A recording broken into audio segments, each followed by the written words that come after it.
Hey, I'm Jen, and I love horror movies. I'm Mikey. I'm dead inside it. I also love horror movies. And we really like to torture our friend Todd because he hates horror movies. That I do. And that's why they call me the horror virgin. That's the only reason we call him that. That's no other reasons at all. None at all. Blanket. Whatever. So every week we take him through the encyclopedia of horror, the good, the bad, the ridiculously Jack Frosts. And then we make fun of it more or less. Or explain its deceptive feminism. Oh. Yeah, exactly. That's what I do. That's my thing. And I'm the funny one. Our episodes drop on Monday, so check us out.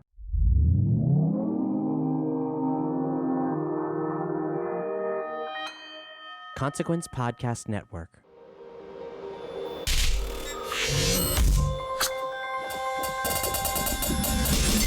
Hey, welcome to another edition of Kyle Meredith with the interview series presented by WFPK Independent Louisville at WFPK.org, Consequence of Sound, and the Consequence Podcast Network. I'd like to thank all the subscribers for checking out this episode once again. However it arrived to your notifications, I appreciate you hitting the play button today. I would encourage you, if you haven't already, to do that rating reviews thing and wherever you're getting this from.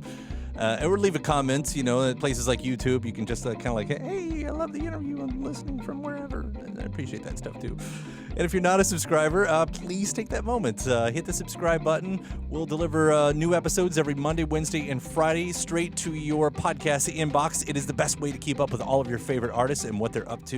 You can do that iTunes, Apple Podcasts, Spotify, YouTube, Stitcher, etc., etc.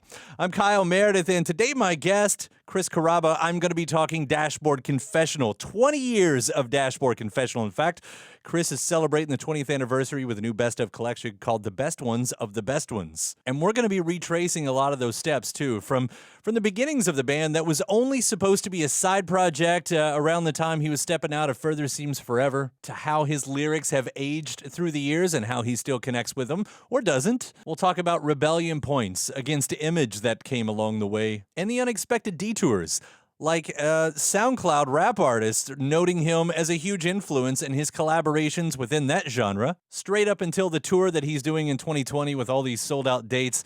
In fact, Dashboard Confessional are going to be playing the places you've come to fear the most, as well as A Mark, A Mission, A Brand, A Scar in full on this tour, so we'll get the details on that one as well. And he and I are even going to geek out from some of our favorite bands, Archers of Loaf, The Cure, and Pearl Jam. They all have new records this year, and we're both big fans of all three of those. So yeah, expect that nerding out to happen as well. But let's get into it, talking about the record, The Best Ones of the Best Ones. It's Kyle Meredith with Dashboard Confessional. Hi, Kyle. Man, the best ones of the best ones. We're talking about the greatest hits, and not only that, but 20 years of Dashboard Confessional. Congratulations on that. I mean, to make it past 10 years for most bands is a huge hallmark. So 2 decades into this, that's outstanding. And especially, it was only supposed to be a side project, right? Yeah, it was.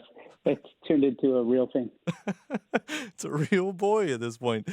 How quickly did you realize, when did it become obvious that it was going to be so much more? Man, well, I realized it was more than a side project relatively soon. I of course, did not realize it was going to be a career for a long time to come from then.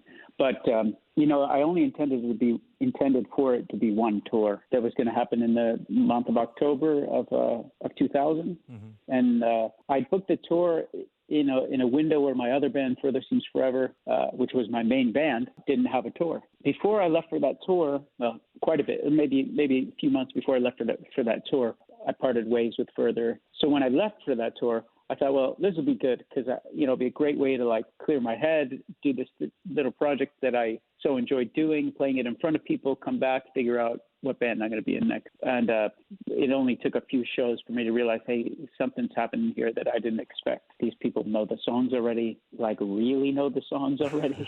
And they're singing along in a way that I'd never heard anyone sing along to anything before. And that tour, that 1 month, I just kept getting tacked on to another tour and then another tour. So I wasn't home again until the following Christmas time of 2001.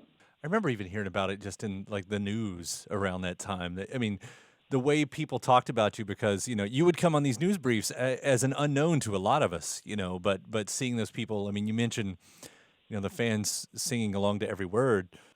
I feel like we all originally connected because of your lyrics, because of those words right there, because they seemed more, no pun intended, confessional than we were used to. I mean, we heard our own thoughts in those. It was a big deal. Did you feel like you were doing something different, that something that wasn't being given, in other versions of rock and pop?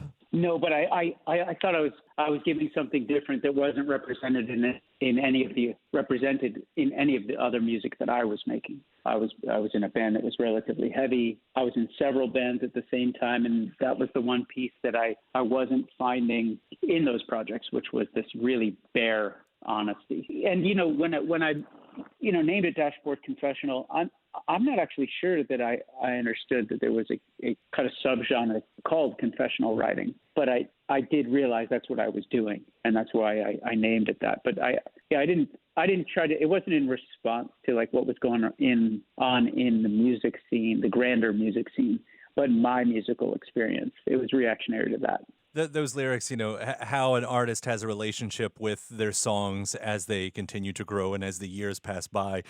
We change, but the words that you wrote don't exactly change.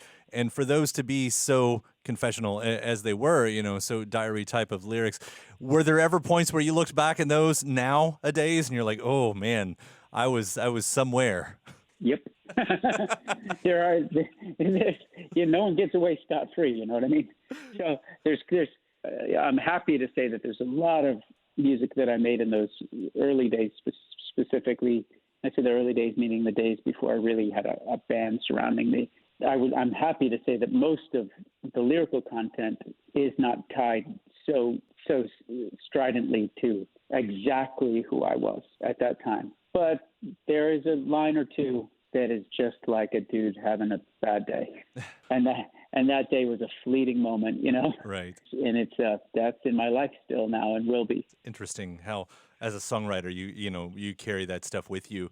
It's been said before, as a painter, you would never, have to carry that burden if it was a burden or whatever it was. It's just like you kind of do it and you leave it behind. But as a songwriter, that's always there. To my great pleasure.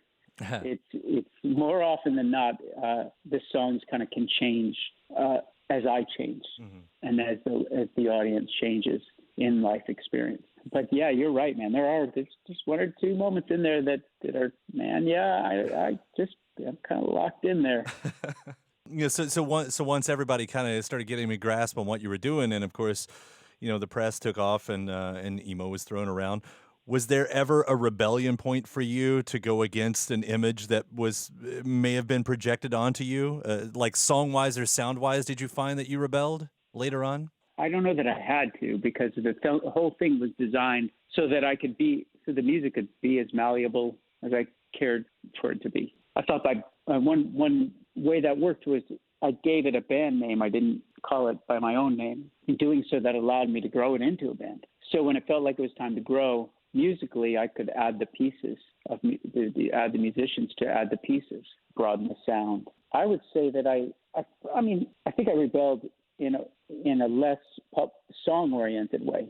I think I rebelled. I got kicked back against the machine a little bit hard when I was kind of on the rise success-wise. I wasn't real comfortable with the big music machine driving me, and I think I railed against that. Maybe, and in some ways, I think it served me, and in some ways, I think it was just for the sake of rebellion. Yeah. Maybe it didn't serve me. At least the music kept coming out, and I guess part of what I was interested in that part is you played around with sounds. I mean, obviously, throughout your career, you didn't just stick to one sound. Thank God. And for some artists that can be just a natural thing, and for some artists it can be very intentional. Like I said, especially when labels are thrown around and stuff like that. So for me, I don't know if it was intentional. It was just more instinct, to change sound. And one factor, I guess, that is obvious to me looking backwards is that, when I started Dashboard, like we talked about, it was a side project. Yeah. So I had this band. I had a band, and I was able to express myself in that fashion when I felt it with the band I was in. But now I didn't have a band, but I still had these impulses to write songs that were a little grander, a little louder. And a little more fleshed out. And I kind of went with it. I kind of went where the songs went. I didn't hold myself to what I had done that people had reacted well to. With I didn't hold myself to that for fear of losing this new popularity I had. I just said, I think this is. I just have to do this. I don't really have much of a choice. Some people are really, really good at, or maybe more savvy than I am about how to put the pieces together. But for me, it's just what feels right and sticking to it. Well, I mean, and we can see now in hindsight that it obviously landed well. I mean, your influence, stretches far. And while you can't predict where your influence will land, it's got to be interesting when it does connect in unlikely places. I'll bring up the SoundCloud rap thing. In the past few years, there has been this kind of association that I don't think a lot of people saw coming. And you've been named as one of those big influences by a lot of hip hop and rap artists in that sort of style. Did you hear your music in theirs? Could you identify it in that way? Well, I'll say this: I could, but it's not for the reasons you'd expect. I think the truth is that one of my first loves as a young person discovering music on their own, which often means trying to find the counterculture to what's going on around you. I was huge into hip hop. And I think that informed a little bit of the cadence in which I deliver lyrics. I'm certainly absolutely would not be a great MC or rapper. It's not my skill set, but I do have a tendency to use sort of rapid fire lyrical delivery, and that comes from years and years of listening to hip hop. And I guess I did hear this.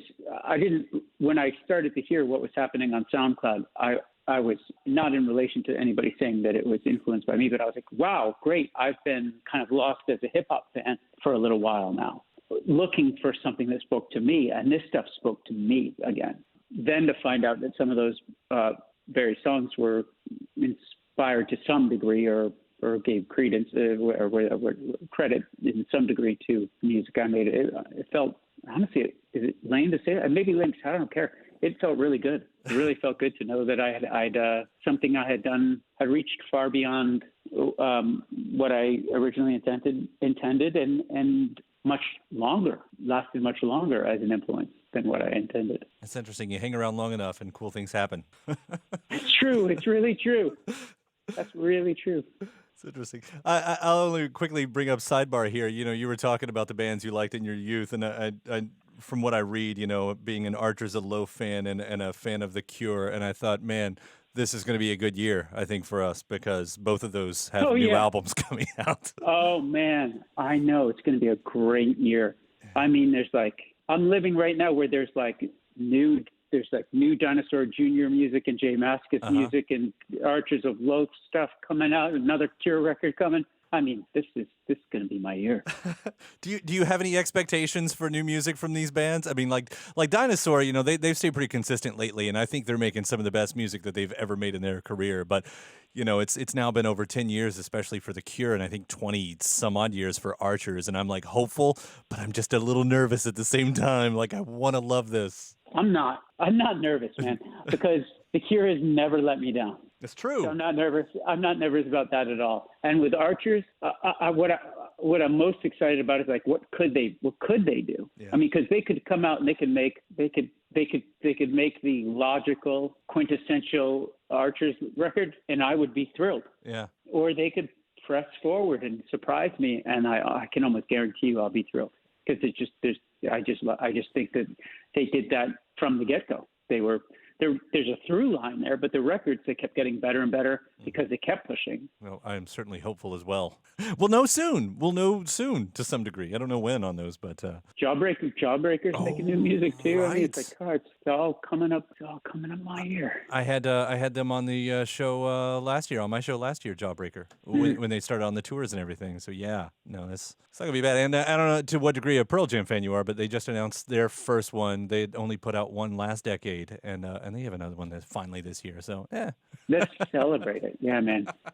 Let me steer the ship back this way too, because I do want to talk about the collection a little bit more, the best ones of the best ones. Because one of the cool things, you actually sought out your fans to help you curate this list, right? I did, because how can I know? what people think are the best ones. I mean, I know what people want to hear live, but that's not the same as what they embraced like when they're sitting at home themselves, and I'm not there for that. Were there any surprises that you didn't expect to put on here? Yeah, I think that for me, one surprise for sure is the song Fever Dreams, which is on a record that, you know, I kind of put out intentionally in a vacuum. It was like kind of like this is kind of before people were really doing this. Like I just announced it and kind of put it out like the next day. And I'm not the first band to do that, but that's before there was an easy way to do that. Like, you know, the Spotify's and Apple Music's of the world, you know, this took you still had to go get the record on iTunes or at a store. So I don't know, it didn't have that as far of a reach, but that was also the goal. You know, it's really playing to my fan base. And on that record, I don't think, you know, from that record, I don't think that I've ever heard anyone request that song live. And that's a lot of the ways that, I mean, that's kind of the main way I can like assess what songs from a record people like. So when that came in the tally, came up in the tally pretty high. I was surprised with that one. But I was also happy because I really like that song. And you're going to take these out on tour. So now does that become a live song for you? Well, I haven't thought about it till now, but I guess I better practice it. Well, on this tour, I should point out, you are doing some special stuff here, playing the places that you've come to fear the most and a Mark, a Mission, a Brand, a Scar. Like, you're going to be doing those in full. Is that 2 albums in one night, or are you mixing that up for different shows? How's that working? I think we're mixing it up. Yeah. We're mixing it up from show to show. And then, of course, you know, playing more songs than just that at any given show. But it is kind of refreshing to go back and pull some of these songs out that you know, for reasons that are non-specific to the quality of the song or whatever. Some songs just get cycled out of a set in favor of other songs, and then some time goes by and you forget, oh yeah, that's a pretty good live song. So it's been fun to sit here and play some of these songs. There's a song called Rapid Hope Loss. I forgot how much power there is in that I don't mean the recorded version. I hope there's power in that, but just as a live song playing with my bandmates, you can feel it. So yeah, so we're having moments like that, like these songs that have kind of drifted out of my grasp a little bit in terms of like what should be on tonight's set list. Yeah, they're so fresh they could almost be new songs to me. I'm like that excited about it as if I've just written it. It's gonna be nice too. I mean, the set list to some degree is made out. You know, as long as you know which album you're playing, like that chunk is already set in stone. That's good and bad because I hate set lists. So other than the fact that I personally hate having a set list, that is good. But my favorite thing in the world is to not have a set list and just know what's going to be played first and what's going to be played last, and let the audience pick the rest. Oh yeah. But since we're so in order to not do that, I think the compromise I've come to inside is like, well, I could play the record on shuffle and start with any song and then let them call out songs from that record and just go like that. Yeah. So I think that's the method. That's exciting. I look forward to those, man. Kind of seeing with us, and you know, I don't know if you're able to say or not. Do you know what comes next after this? I mean, is there a new Dashboard on the way? Are you doing anything with any other bands? Do you have that clear direction yet? I'm doing everything all the time. I'm so excited about the things that are sort of on deck. Well, Chris, I so appreciate you taking the time to kind of go down memory lane with me on this one. The music has meant so much to so many people, and to have it all collected in the best ones of the best ones is a really great way to kind of relive a lot of these songs. So thank you for the music, and thank you for the time today. I appreciate you. Thank you for the time, and I hope we talk again soon. Also, like I say, it was really fun to just kind of lock in for a minute there on 3 or 4 bands that I really love that are going to have such an impact on me again this year. They're like integral into who I am. Yeah. As a musician and a person, and they're back to show me how to be a better grown-up now. It's a great way to put that. Yeah. No, there's a lot of great music. It's going to be a good year. It's the world might be literally burning down, but we've got this to look forward to. So there's that. God help us. God help us, Archers. We need you. All right, man. Thanks again. Okay, awesome. Thank you. All right, bye. Bye. My thanks, Chris Carrabba, Dashboard Confessional. The new collection is called The Best Ones of the Best Ones. And thanks to you for checking out the episode. Again, if you're not already a subscriber, I hope you do hit that subscribe button before you leave here. Wherever you get your favorite podcasts from, just hit that subscribe button and look for the new interviews to arrive every Monday, Wednesday, and Friday. And then if you get so inspired with the review or giving the series a rating, even just a comment, I so appreciate all of that. Afterwards, you can head to WFPK.org, where I do a show Monday through Friday at 6 p.m. Eastern. It's an hour full of song premieres, music news, anniversary spins, bonus interviews. Again, that's WFPK.org. ConsequenceOfSound.net has your music and film news. You can also find me on social media at Kyle Meredith, wherever you social media at. That does it for this edition. I'm Kyle Meredith. I'll see you next time.